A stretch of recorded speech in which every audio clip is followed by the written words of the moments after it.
as most of you have probably already heard from other channels that are a little more on the ball than me in the mornings, ones that don't have quite as an extensive and time-consuming beauty regimen to get camera ready as I do, there's already been movement in the Republican Party, and that's right, I said Republican Party, to introduce new gun control measures.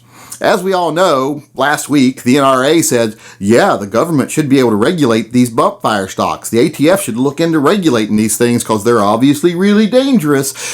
So after the NRA says that, some Republicans have taken it upon themselves to do just that, to start regulating the item. I've never understood these people's argument and said, oh, the NRA only said that so that, if we agree with the people that think these inanimate objects are dangerous, even though they don't really pose a threat, then they'll just be happy and they won't do anything. Well, no, when you agree with them that they need additional regulation, they jump on the bandwagon and start regulating. And that's what the NRA did last week. So now the Republicans, and that's right, I said Republicans, not Democrats, have issued a bill that would address bump fire stocks. And it doesn't only address bump fire stocks. Since we're saying that bump fire stocks, and the NRA said this themselves, since bump fire stocks are dangerous because they increase the rate of fire of a gun, then you have to address the rate of fire, not just the bump stocks. And that's what this new legislation is doing.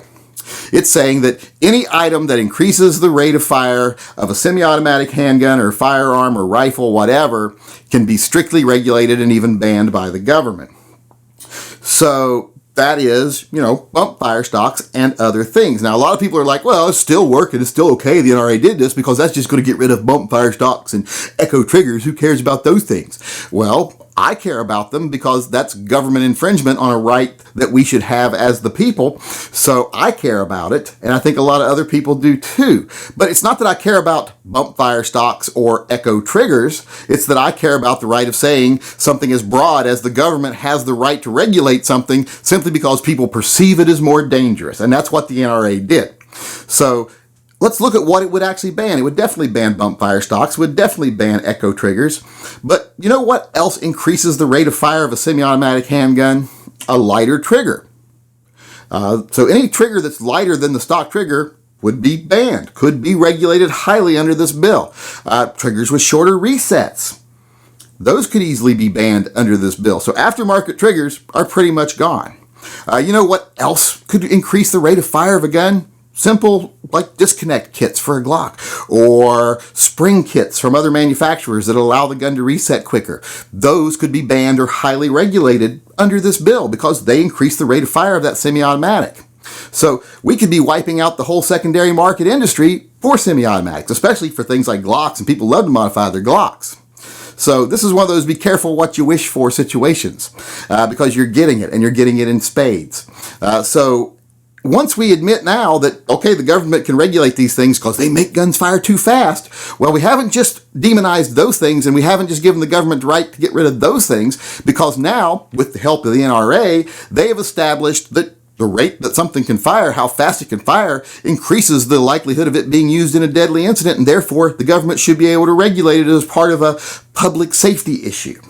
Well, once we've established that with this bill, well, what else makes guns fire faster? Well, just being a semi-automatic.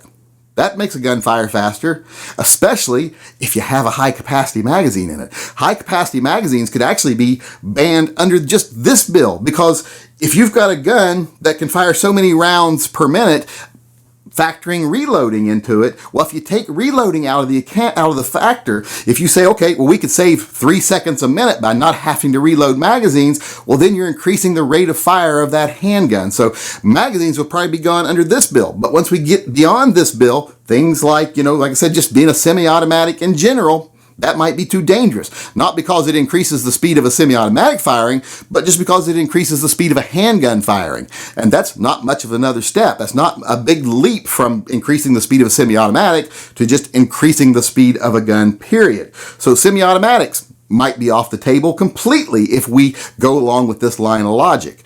We've already going to lose bump fire stocks. We're going to lose echo triggers. We're probably going to lose all aftermarket triggers, all spring kits, all disconnect kits, anything like that. probably all high-capacity magazines, and the government considers anything above 6 rounds high capacity. So you've already going to lose all that under this bill that you all supported the NRA and saying the government should have this right. So that'll all be gone, and then like I say, then they'll just come after semi-automatics, period. And it's not just semi-automatics. You know, having a double-action trigger on a revolver makes it fire faster. That's why we started making double action revolvers. That way you don't got to take the time to cock the hammer between each shot. So maybe double action revolvers won't be allowed either, just single action revolvers.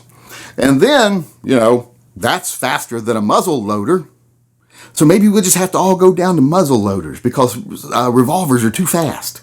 Because you've already established that the speed at which a gun fires, it makes it dangerous enough that the government should be able to regulate it without due cause.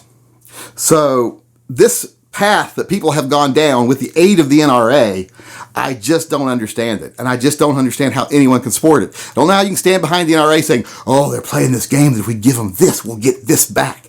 That's ridiculous garbage.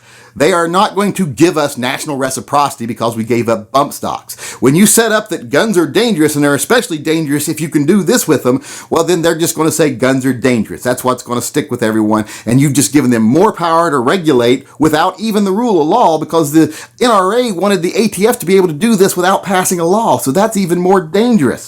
So now they're going to pass laws, and then they're going to be able to broadly interpret those laws, all with support and backing of the NRA. So, like I said, be careful what you wish for, because this NRA is willing to give it to you. So, I just want to give everyone a heads up that this legislation is coming out there. So pay attention, go to Military Arms Channel, etc., and look at the details on this legislation. And I just want to end this video once again with saying, Wayne LaPierre has got to go.